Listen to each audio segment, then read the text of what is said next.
Tidak sedikit pasangan yang mempunyai panggilan sayang atau sapaan kesayangan untuk pasangannya. Di sebuah kolom berita online detik.com bulan Januari lalu, bahkan ada sebuah artikel ringan yang berjudul 23 nama panggilan sayang untuk pacar, unik dan tidak lebay. Di antara usulan ini mungkin kita kenal ada babe, honey, sweetheart, sweetie. Ini semua adalah sapaan sayang yang paling sering kita dengar. Tapi ini terkesan standar ya. Tapi ada juga yang usulan yang lain, yang lucu.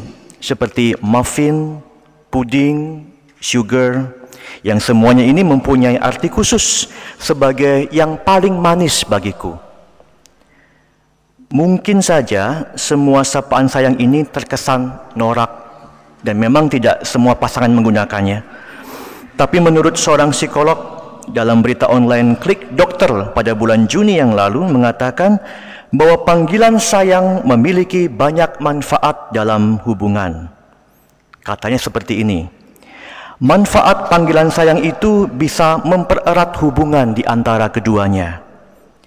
Jika panggilan sayang sudah disepakati dan keduanya senang dengan panggilan itu punya manfaat positif yang menyenangkan dan membuat pasangan merasa nyaman.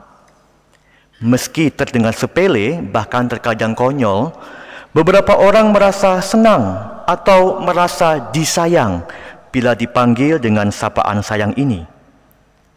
Semua ini muncul dan dibangun oleh relasi atau pengalaman yang personal di antara keduanya yang unik.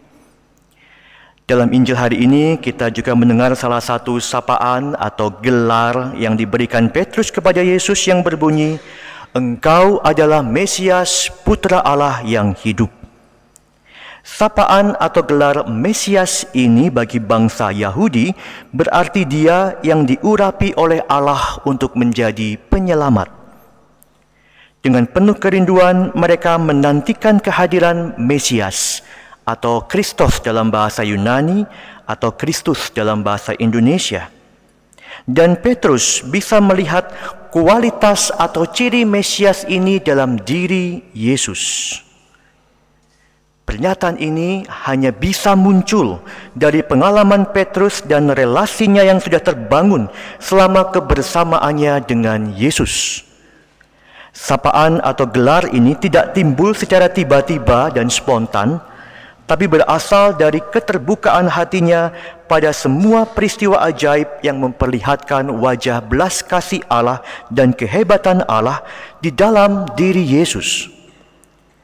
Pengalamannya yang nyata ini bersatu dengan pengetahuannya sebagai bagian dari komunitas keluarga bangsa Yahudi yang memang mengenal betul siapa itu Mesias, sang penyelamat bagi bangsa mereka.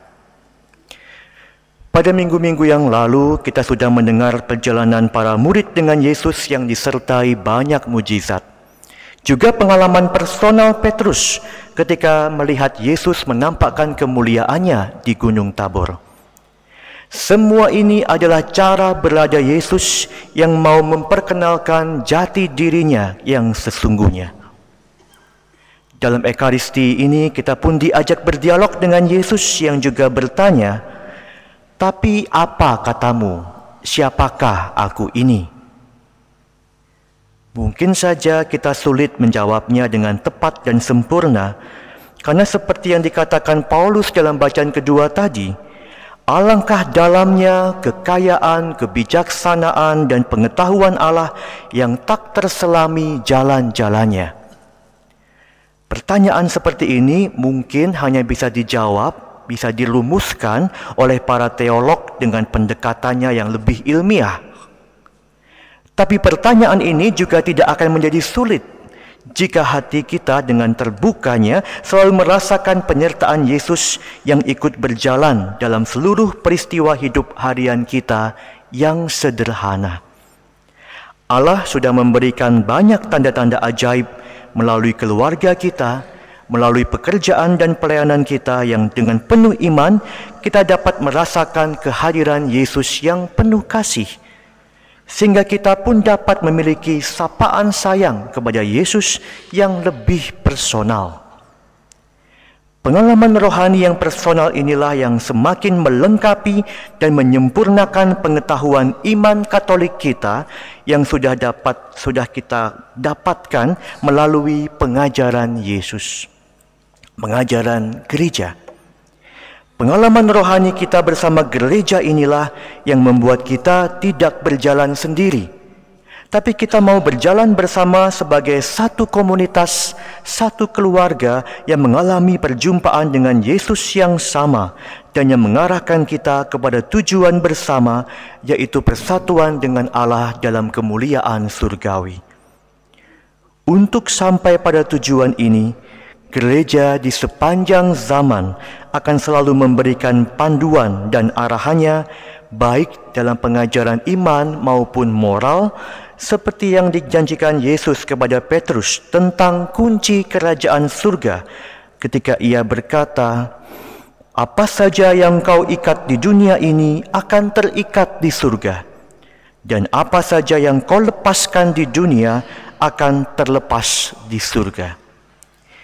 Inilah kuasa yang diberikan Yesus kepada Petrus sebagai paus yang pertama yang mempunyai kuasa mengajar dan yang berkuasa membagikan harta rahmat karunia Allah melalui sakramen-sakramen gereja. Kuasa inilah yang juga sudah dinubuatkan oleh Yesaya dalam bacaan pertama tentang gambaran kunci yang diberikan Allah kepada Eliakim bin Hilkia dalam perjanjian lama yang berkuasa membuka dan menutup rumah Daud, sehingga apabila ia membuka tidak ada yang dapat menutup, dan apabila ia menutup tidak ada yang dapat membuka. Semoga melalui ketaatan dan kesetiaan kita pada pengajaran gereja, juga pengalaman rohani yang kita bangun secara personal bersama Allah, kita pun pantas dan layak mendapat julukan atau sapaan kesayangan dari Allah sebagai anak-anaknya yang terkasih, anak-anak Allah yang kudus.